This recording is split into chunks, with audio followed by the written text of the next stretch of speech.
کہ جو شخص یہ چاہتا ہے اللہ میری نسلوں کے لیے رزق کے دروازے کھلے رکھ، رزق کے روحانی اور رزق کے جسمانی، اللہ میری نسلوں کے لیے دنیا کی مہنگائیاں، حالات، کرائسس، ناکامیاں، اور پتہ نہیں آگے مہنگائیوں کی صورتحال کیا ہوگی، لیکن اللہ مجھ سے اور میری نسلوں سے رزق نہ چھین، تو فرمایا اس شخص کو کہے کہ سورۃ فاتحہ پڑھ، اور سورۃ فاتحہ کو ایک بار پڑھ، اور جب پہنچ ایاک نعبد و ایاک نستعین، اس کو 40 منٹ ایسے وجدان، ایسے درد، ایسی کیفیت کہ کوئی دنیا کا کوئی فرد مجھے یاد نہ رہے سوائے اس کی ذات کریمی کے، اور اس کو دہرا دہرا دہرا دہرا، اس کو دہرا، اور کہا کہ میں نے وہ پڑھنا شروع کر دیا۔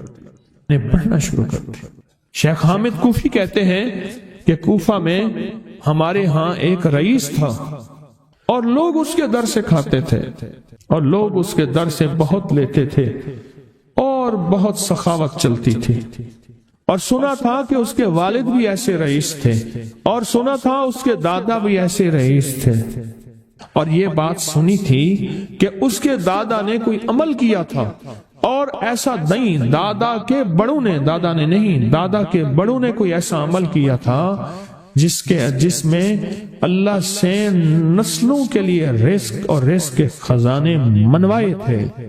کتنے لوگ ایسے ہیں، مال دولت چیزیں، ایسے حالات اور گردش میں آئے کہ ناموری سے گمنامی میں چلے گئے۔ مجھے یاد ہے کہ میں ٹاؤن شپ میں ایک بندے سے ملا، یہ بات ہے آج سے کچھ 27-28 سال پہلے کم و بیش، ایسے چھوٹا سا کمرہ تھا، اور مختصر سی 2-3 کرسیاں، ایک ٹوٹی سی میز، اور کہا کہ میں لاہور میں میرا سکہ چلتا تھا، میرا نام یہ ہے، نام مناسب نہیں، رازداری زندگی کا پہلا حصہ ہے، اور میرا نام یہ ہے، اور میرا اپنا ذاتی جہاز تھا، اور یہ مال تھا، اور یہ چیز تھا، اور آج میرا حال یہ ہے کہ اگر میں دوائی لوں گا تو یہ بندہ پیسے دے گا جو ساتھ کھڑا تھا، میرے پاس دوا کے پیسے نہیں ہیں۔ مجھ سے ایک ہمارے مخلص ہیں، وہ کہنے لگے کہ میرے والد جن کے پاس جاب کرتے تھے ان کا بہت بڑا کاروبار تھا، انہوں نے اس دور میں 14,000 کی گاڑی لی تھی نئی، اور پھر 16,000 کی گاڑی لی، نئی گاڑی، کتنے کی؟ 16,000 کی گاڑی لی، 100 کا نوٹ بانٹتے تھے، صبح سے شام تک، شام سے صبح تک لوگ لین لگا کے لیتے تھے، اور جس دور میں 250 روپے کے 5 مرلے جگہ ملتی تھی، 250 فٹ جگہ ملتی تھی، نہ 125 فٹ، 125 جگہ ملتی، 5 مرلے 250 روپے کی، اور وہ بیچتے تھے۔ اور پھر ایک وقت ایسا آیا ہر چیز ختم ہو گئی۔ میرے پاس ایک ڈرائیور تھا، وہ کہنے لگا کہ میرے مالک ہیں جن کے پاس پہلے میں کام کرتا تھا، ان کے حالات آ گئے تو میں نے آپ کے پاس آپ کے ڈرائیوری کی، اگر رمضان میں کوئی بچا ہوا لنگر ہو تو انہیں بلا لوں، آپ دے دیں گے؟ تو ہم رمضان میں مجمع آتا تو کوشش کی جاتی ہے کہ ان کو کھانا تازہ کھلایا جائے، تو میں نے کہا ٹھیک ہے، کہا کہ کچھ پیسے بھی ہو جائیں۔ کون ہے؟ کہا کہ فلاں لاہور کا، نہیں جانتے آپ؟ ہاں جانتا ہوں، اتنی بڑی سوسائٹی ہے، بڑی مالداروں کی۔ کہا یہ 28 مربع جگہ انہی کی تھی، اور آج سے 40 سال پہلے انہوں نے یہ جگہ بیچی تھی، اور اتنے کروڑوں میں اتنے میں بیچی تھی۔ اب وہ ایک چھوٹے سے مکان میں رہتے ہیں، سب کچھ ختم ہو گیا ہے، سب کچھ ختم ہو گیا ہے، اور ان کے گھر کھانا نہیں ہوتا، اور آپ اگر کھانا دیں گے تو ان کے گھر میں 2-3 وقت اچھا گزر جائے گا۔ میں اپنی نسلوں کے لیے تمنگری منوا لے، اپنی نسلوں کے لیے رزق منوا لے، اپنی نسلوں کے لیے وسعت منوا لے۔ تو کہے کہ مال بہت ہے اور نسلوں کے کام آئے گا، مال رکھنا جائز ہے، حلال جائز ہے، لیکن یہ شرط نہیں ہے کہ وہ رہے گا یا نہیں رہے گا۔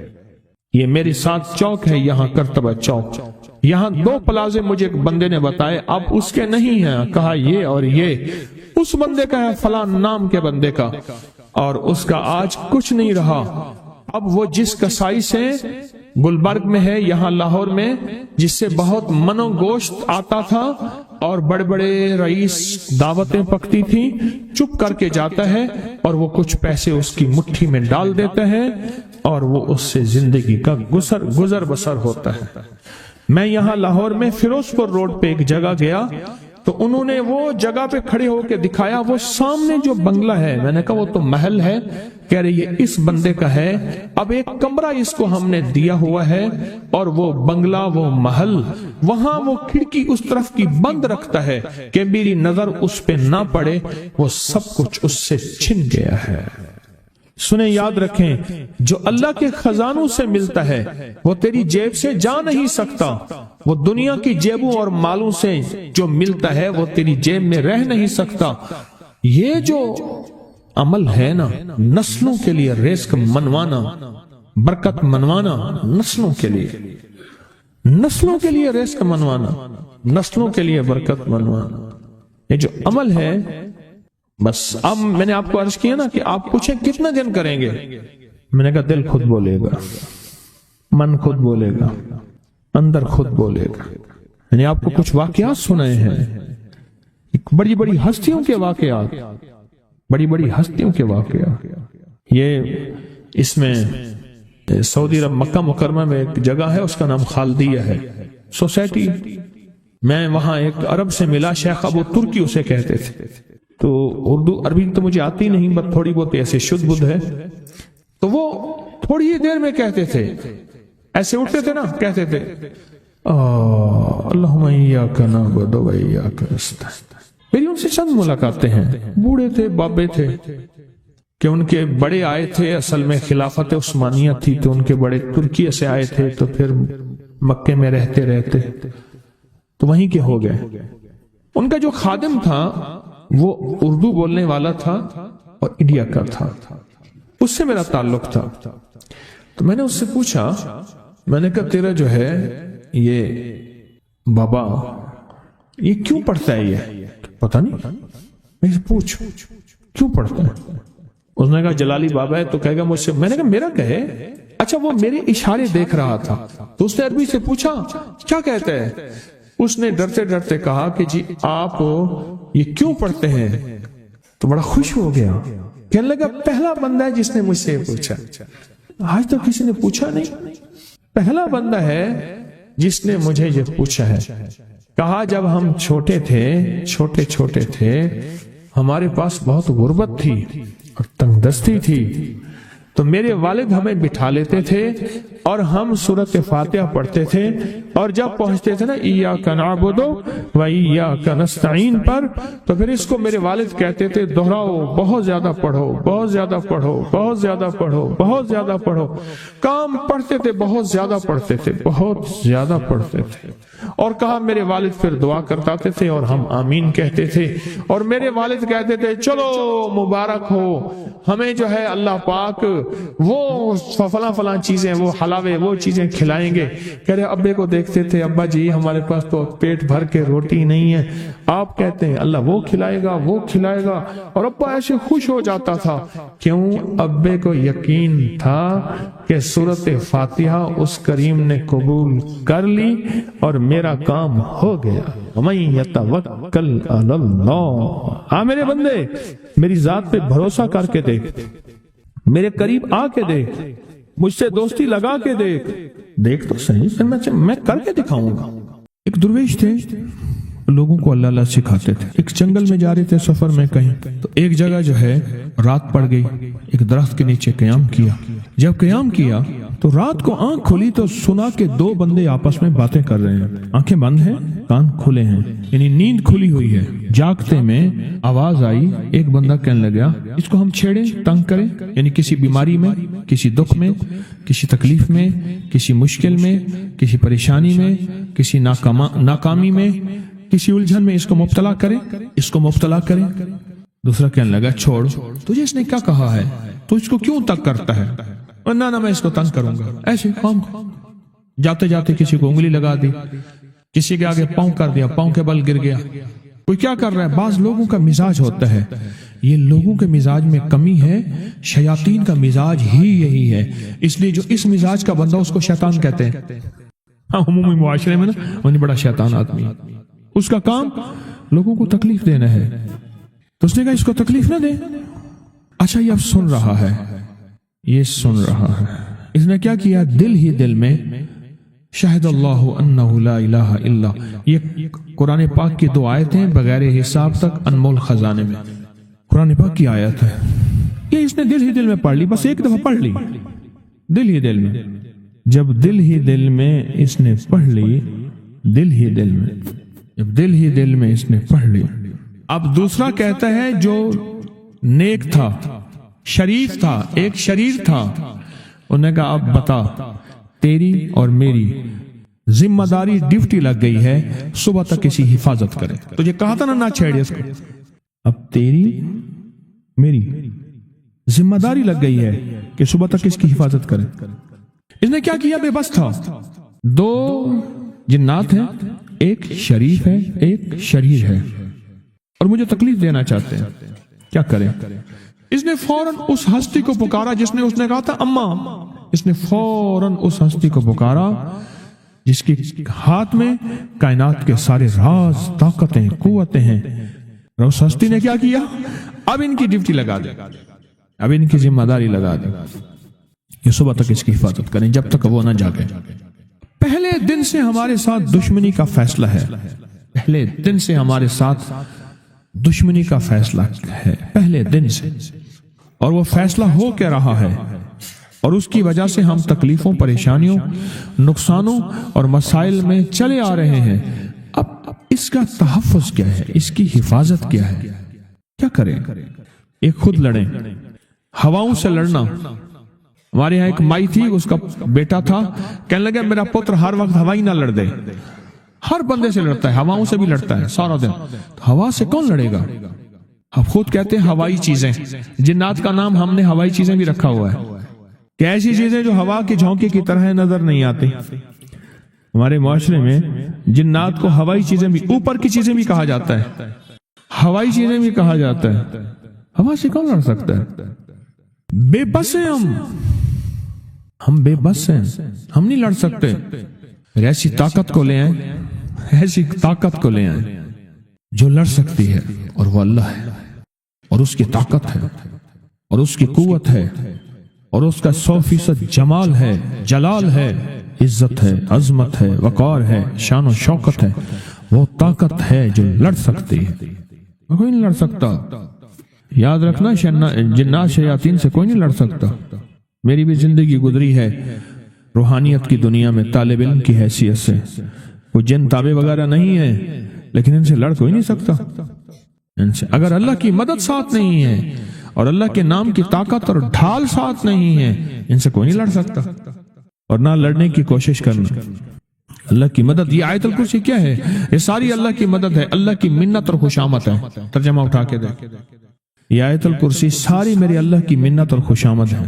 اللہ لا الہ الا هو الحی القیوم، مولا تیرے علاوہ ہے ہی کوئی نہیں، لا الہ الا الحی، تو ہمیشہ زندہ ہے، موت نہیں، القیوم، سب مٹ جائیں گے تو قائم ہے، لا تاخذہ سنہ، اے مولا تو وہ ہستی ہے جسے نہ نیند آئے نہ اونگ آئے، ولا نوم، لہو ما فی السماوات و ما فی الارض، ساری کائنات، ساری زمینیں، سارے آسمان مولا تیرے ہی ہیں، حکومت تیرے پاس ہے۔ من ذا الذی یشفع عندہ الا بإذنہ، کون ہے جو سفارش کرے؟ تیرا امر ہوگا تو سفارش ہوگی، تیری حکومت طاقت کے سامنے کوئی بندہ نہ ہل سکے، نہ آنکھ اٹھا سکے۔ یعلم ما بین ایدیہم وما خلفہم، تو ہمارا پچھلا ڈیٹا بھی جانتا ہے، تو ہمارا اگلا ڈیٹا بھی جانتا ہے۔ ہماری پچھلی کیمرے کی ساری ریکارڈنگ تیرے پاس ہے، ہماری اندھیرے اجالے تیرے پاس ہیں، ہماری صبح شامیں تیرے پاس ہیں، ہمارے دل کے تصورات تیرے پاس ہیں، دل کی سوچیں اور خیالات تیرے پاس ہیں۔ ولا یحیطون بشیء، اور تیری طاقت ہر کسی پہ غالب ہے، احاطہ کیا ہوا ہے، الا بما من علم، الا بس تیرے علم میں ہے۔ وسع کرسی، تیری کرسی بڑی وسیع ہے، تیرا اقتدار بڑا وسیع ہے، تیری حکومت بڑی وسیع ہے، تیری پاس کئی سکندر آئے اور گئے، کئی سکندر آئے اور گئے، میں خوارزم میں گیا، وہاں بخارا سے آگے، بہت آگے، وہاں کا سفر تھا جہاز کا، بہت آگے، وہاں کئی میلوں میل، وہاں ایک شہر تھا، اس کا نام تھا نوراتا۔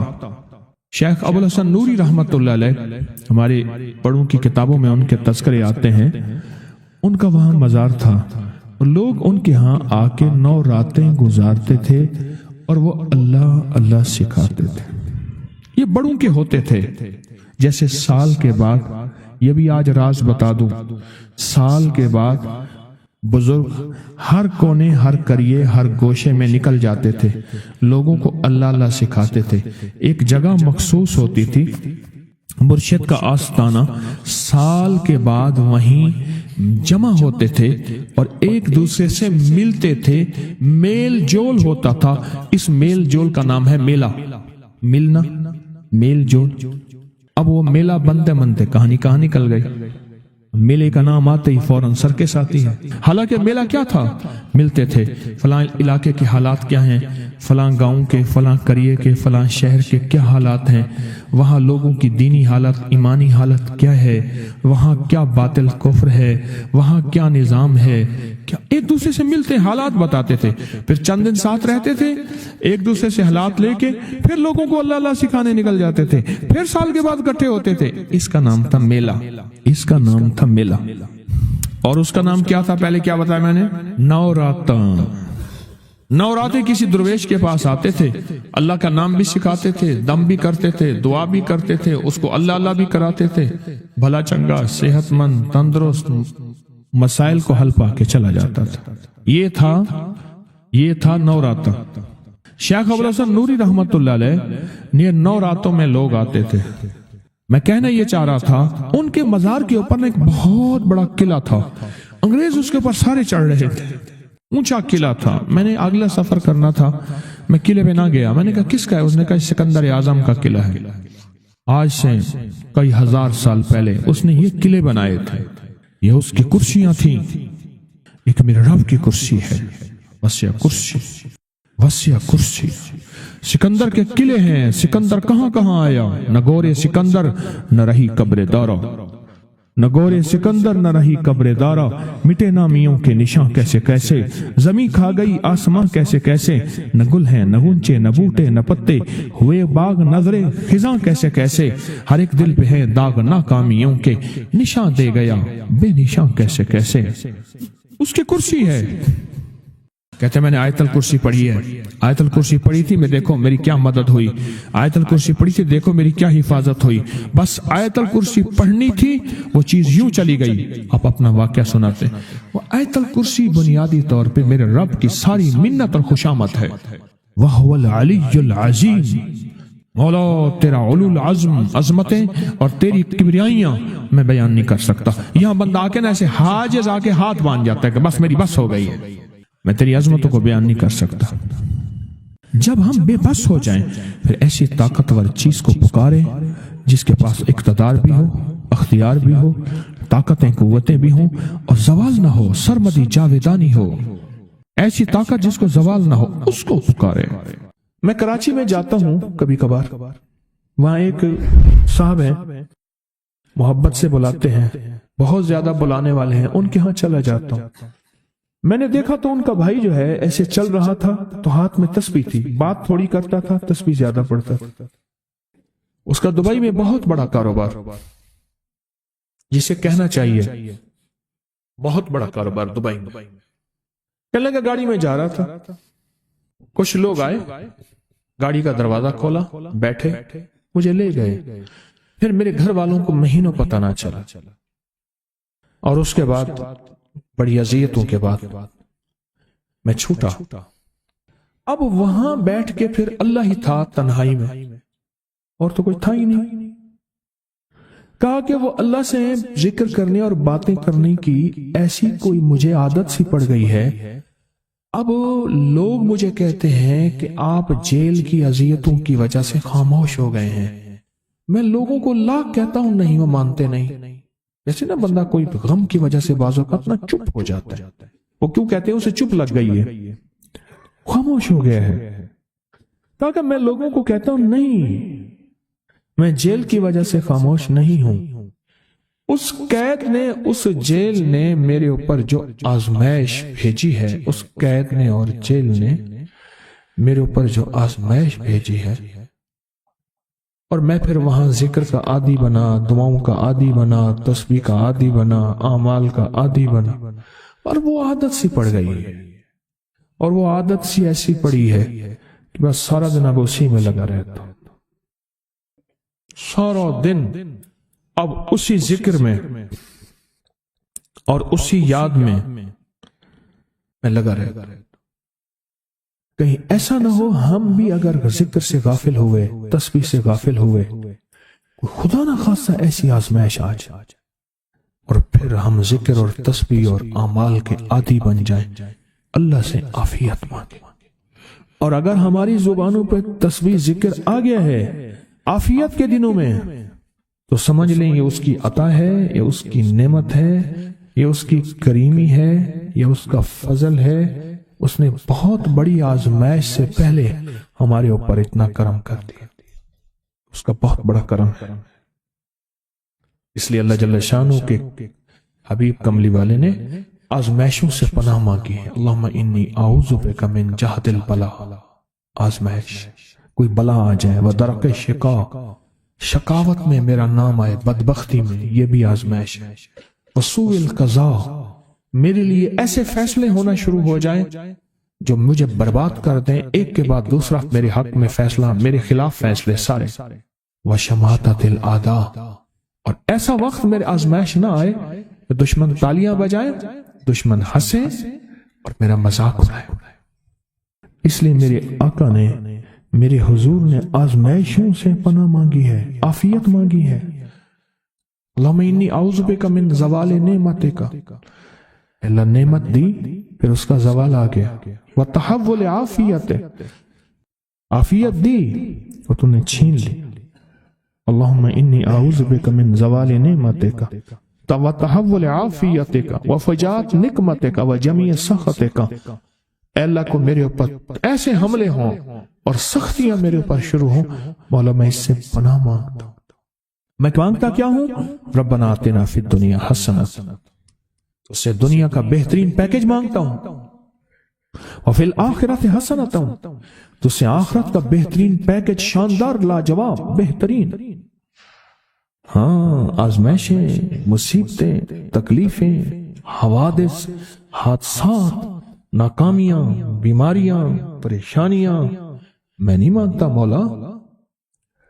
اللہم انی اعوذ بک من الہم والحزن، ہم کہتے ہیں ٹینشن کو، انزائٹی کو، اسٹریس کو، ڈپریشن کو، اندر غم ہے باہر پتہ ہی نہیں، اس کو ہم کہتے ہیں، اور حزن کہتے ہیں جس پہ ہائے ہائے ہو۔ اے اللہ میں تجھ سے اندر کا دکھ جو مجھے دیمک کی طرح کھائے، اور باہر کا دکھ جو مجھے تڑپائے، اندر کا دکھ کھائے اور باہر کا دکھ تڑپائے، اے اللہ میں اس سے پناہ مانگتا ہوں۔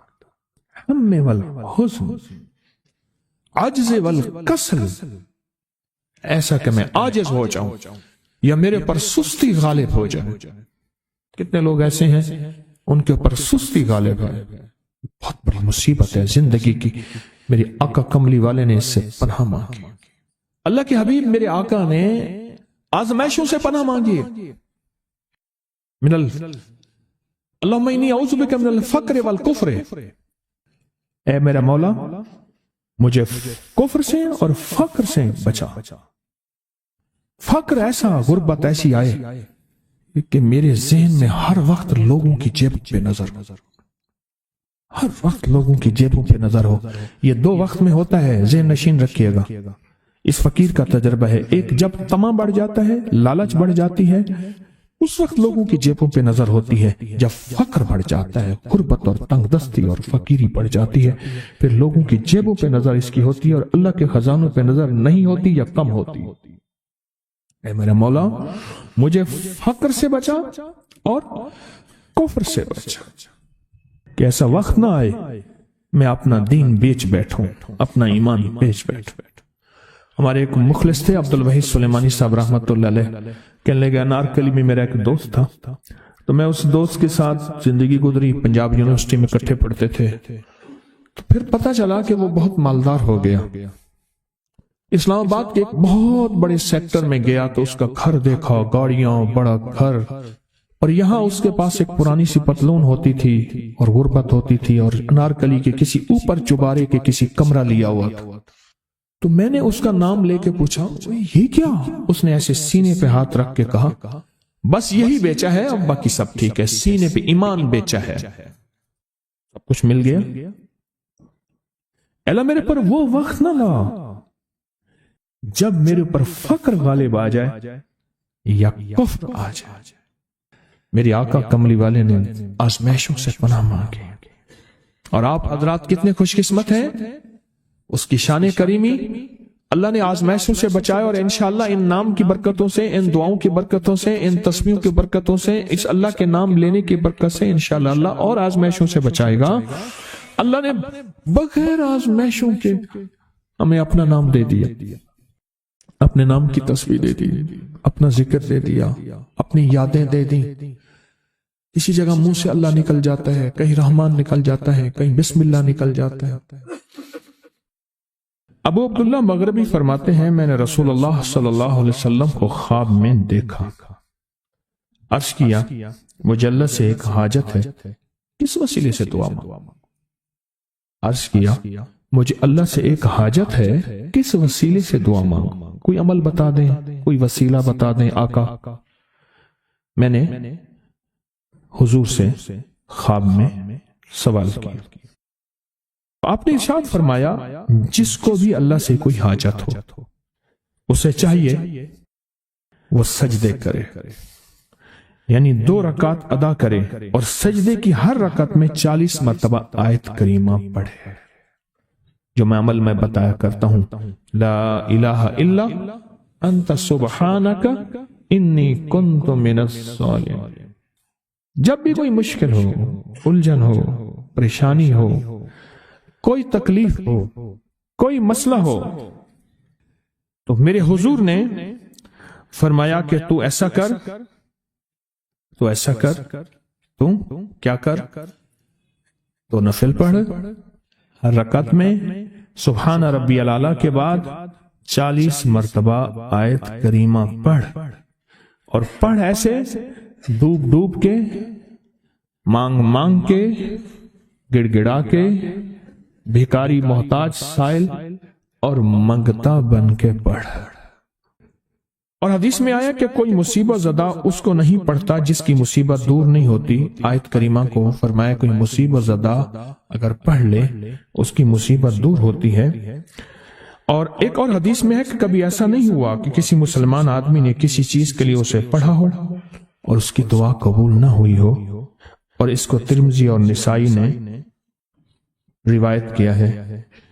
میرے آقا فرماتے ہیں کہ میں جب شب معراج میں میرا ایک شخص پر گزر ہوا جو نور عرش میں چھپا ہوا تھا، عرش کے نور میں اتنا ڈوبا ہوا تھا، خود چھپا ہوا تھا عرش کے نور میں نے پوچھا یہ کون ہے، یا کوئی فرشتہ ہے؟ فرمایا نہیں۔ میں نے کہا تو پھر یہ کون ہے؟ فرمایا ایک انسان ہے، جب دنیا میں تھا تو یاد خدا اسے اس کی زبان پر تر و تازہ رہتی تھی، اس کا دل مسجد میں لگا رہتا تھا، آج اللہ کے حضور یہ نور عرش کے نور میں اتنا ڈوبا ہے کہ خود چھپ گیا۔ 2 چیزوں کی وجہ سے، ایک اس کی زبان ہر وقت اللہ کی یاد سے تر و تازہ رہتی تھی، جو دم غافل سو دم کافر، میں نے مرشد سبق پڑھایا ہو۔ حضور کہتے ہیں میں مرشد کے پاس گیا، میں نے کہا حضرت کو نصیحت فرما دیں۔ فرمایا میری نصیحت یہی ہے جس دم غافل ہوگا سمجھ لے وہ دم تیرا کافر ہے، اور کافر کے معنی اصل ہیں انکار کے، وہ تیرا دم اللہ کے ساتھ جڑا ہوا نہیں ہے۔ فرمایا ذکر کرنے والوں کی مثال زندہ کی ہے اور ذکر نہ کرنے والوں کی مثال مردہ کی ہے۔ حضرت خالد بن ولید نے فرمایا ایک طرف ہزاروں تھے، اور فرمایا مجھے چند دے دیں. تو پوچھا آپ کو چند کیوں دیں؟ کہا وہ سارے مردہ ہیں. وہ کلمہ پڑھنے والے نہیں تھے، وہ سارے مردہ ہیں. مجھے چند کلمہ پڑھنے والے دے دیں، یہ سارے زندہ ہیں اور یہ غالب آئیں گے. اور یہی ہوا، اور یہ کلمہ پڑھنے والے غالب آ گئے.